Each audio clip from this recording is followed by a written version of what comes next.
A cada clique, a cada rolagem, um conteúdo de ódio. Nas redes sociais, o discurso misógino ganhou cara, voz e algoritmo.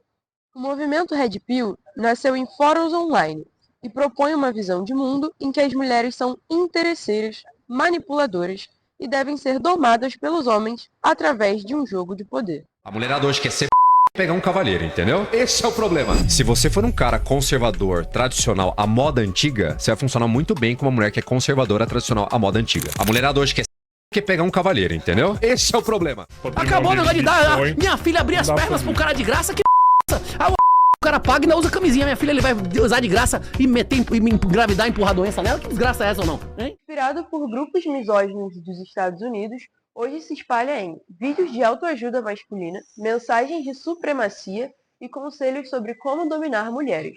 Esses grupos envolvem gurus, comunidades secretas e uma multidão de adolescentes que consomem, curtem e replicam o que leem nas telas. E basicamente a filosofia Red Pill ela prega que a gente vive uma sociedade onde os valores estão invertidos e onde na verdade a gente vive uma ilusão, né, sob esse ponto de vista.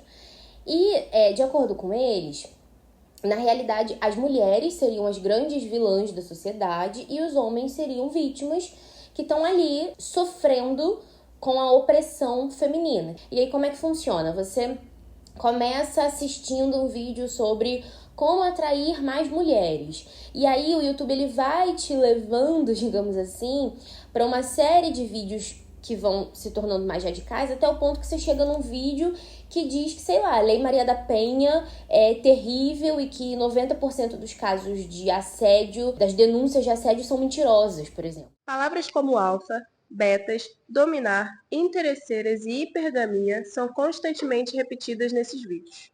Esse vocabulário cria uma realidade própria, excludente e hostil às mulheres. O discurso ganha atração com frases de efeito, masculinidade tóxica e promessas de poder. A promessa, autoridade, controle, dominação. O alvo, as mulheres, que devem ser domadas pelos homens através de um jogo de poder.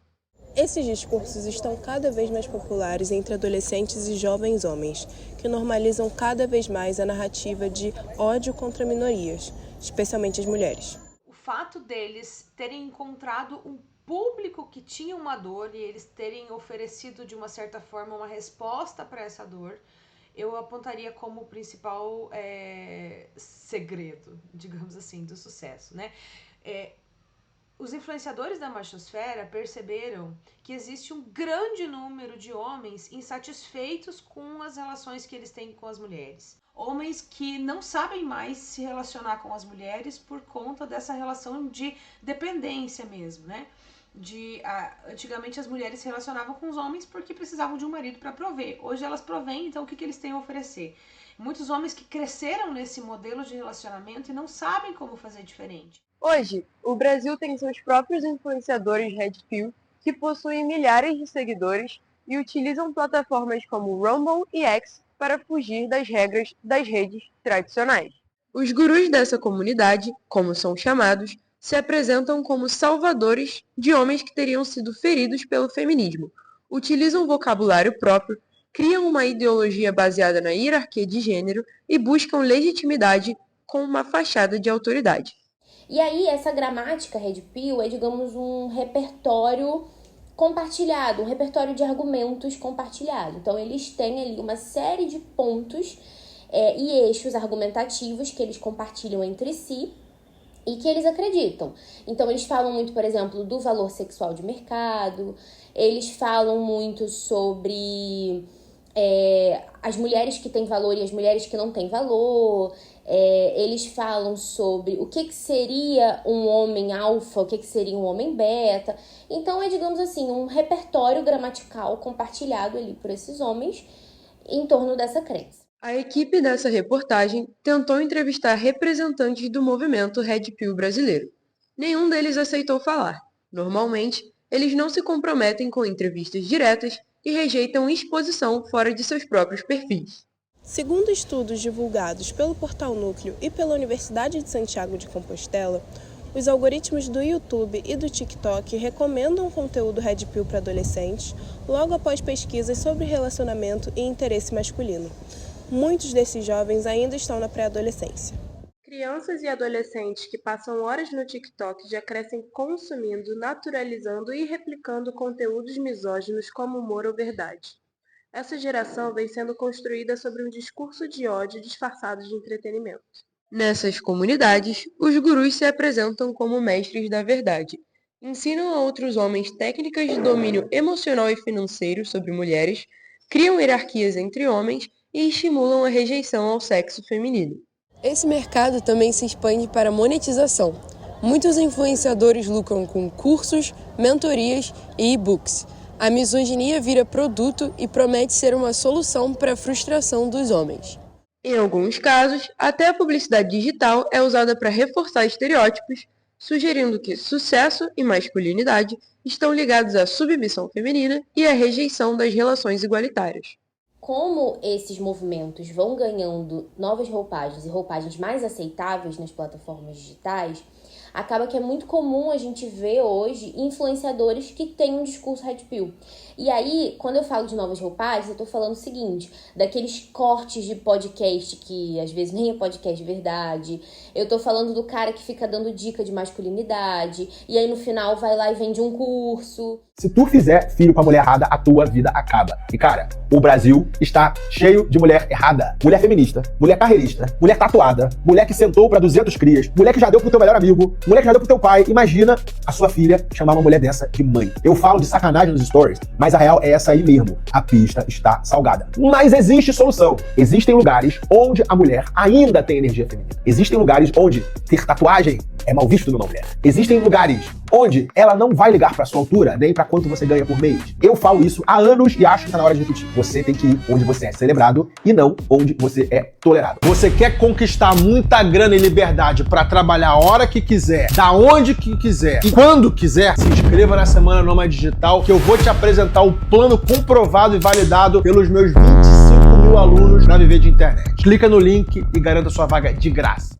Eu tô falando do cara que vai lá e cria, por exemplo, um grupo no Telegram para circular essas dicas. Então, são pessoas que usam essa influência para capilarizar essas crenças, digamos assim, essas crenças compartilhadas pelo que eles chamam de red pilados. Esses discursos podem parecer distantes, mas muitas de suas ideias já foram incorporadas ao cotidiano, mesmo que de forma velada. A banalização é um sinal de alerta. Segundo a Safernet, em 2024 foram registradas mais de 13 mil denúncias relacionadas à misoginia e discurso de ódio online. E esses são apenas os casos reportados. No Brasil, a Lei Lola permite que crimes de misoginia praticados na internet possam ser investigados pela Polícia Federal. A Lei 13.642 de 2018 foi sancionada em respostas aos ataques sofridos pela blogueira Lola Aronovitch, que era alvo frequente de ameaças e misoginia em fóruns e redes sociais. Então é uma lei bastante importante, porque ela partiu inclusive da experiência de uma mulher que sofreu ataques online, sofre até hoje, que é a Lola Aronovitch.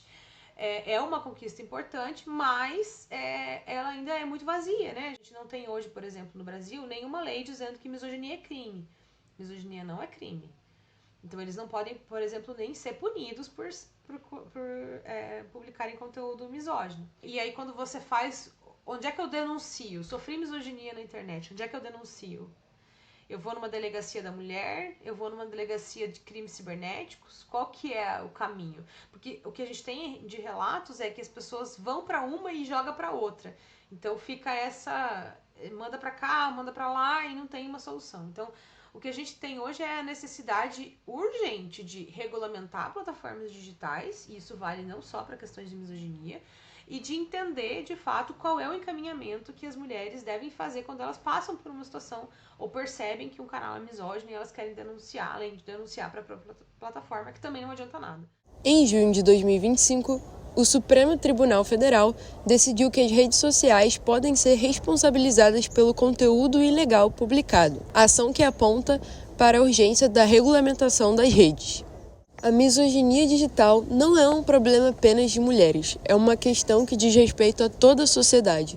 Entender, enfrentar e denunciar esse tipo de discurso é parte do desafio de construir um espaço digital mais saudável.